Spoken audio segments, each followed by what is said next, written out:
ఎడగారు వరి ఉమ్మడి నెల్లూరు, చిత్తూరు జిల్లాల్లో మాత్రమే వేస్తారు ఈ పంటను.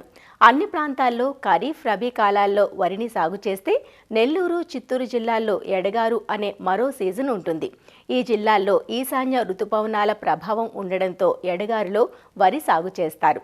కత్తెర పంట అని కూడా అంటారు దీన్ని. ఎడగారు పంటకాలం ఏప్రిల్, మే మాసాల్లో ప్రారంభమవుతుంది.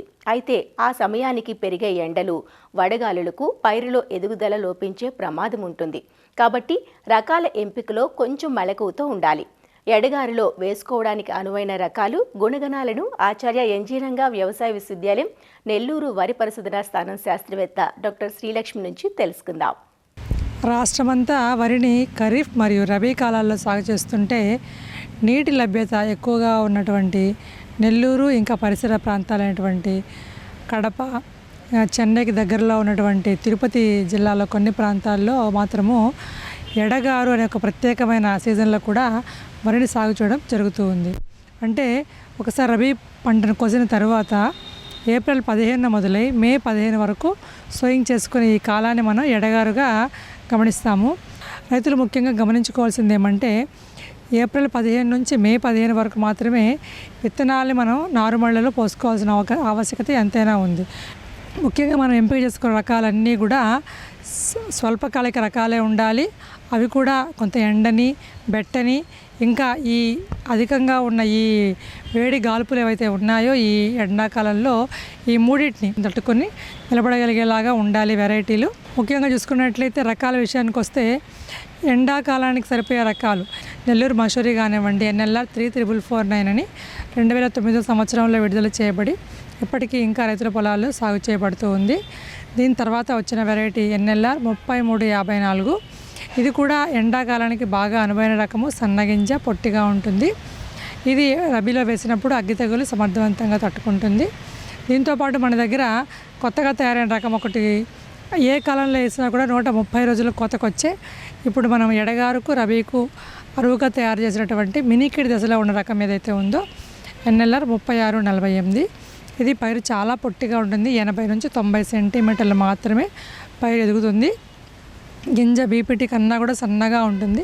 సన్నగింజ రకము, పైరు పడిపోకుండా ఉంటుంది. ఇదే రకాన్ని మనం రబీలో సాగు చేసుకున్నప్పుడు మనకి 130 రోజులకే కోతకొస్తుంది. పైగా అగ్గి తెగులు కూడా సమర్థవంతంగా తట్టుకుంటుంది. ఇప్పుడు మనం ఈ జిల్లాలో చూసినట్లయితే KNM 1638 కానివ్వండి, ఇంకా చాలా రకాల సాగులో ఉన్నాయి. వీటిల్లో 1638 కొంచెం ప్రాచుర్యంలో కూడా ఉంది. ఇది 135 రోజులు కోతకు వస్తుంది ఎండాకాలంలో వేసినప్పుడు.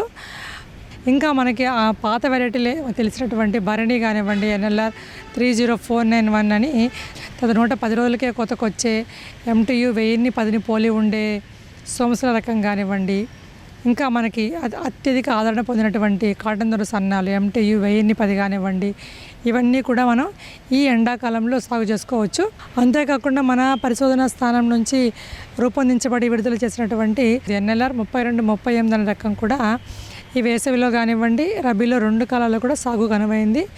ఇది చూడ్డానికి కొంచెం మోటుగా, అంటే కొంచెం బీపీటీ కన్నా లావుగా ఉన్నప్పటికీ అన్నం నాణ్యత చాలా బాగుంది. పైపెచ్చు పాలిష్ చేసిన తర్వాత కూడా ఈ ధాన్యంలో, అంటే మనం తినే బియ్యంలో మనకి దాదాపుగా 24.7 ppm వరకు కూడా జింక్ ధాతువు అనేది లభ్యమవుతుంది. ఇది కూడా మనకి ఎండాకాలం సాగు చేసుకోవడానికి చాలా అనువైన రకము. 120 రోజుల్లోనే కోతకొస్తుంది. తర్వాత NLR 400224. ఇదేమంటే సన్న రకం కాదు, పొట్టిగా లావుగా ఉంటుంది. పైరు కూడా పొట్టిగా ఉంటుంది. బాగా వేడి తీవ్రతను తట్టుకునే రకము. అధిక వేడిని, అగ్గి తెగులను కూడా సమర్థవంతంగా తట్టుకునే రకము.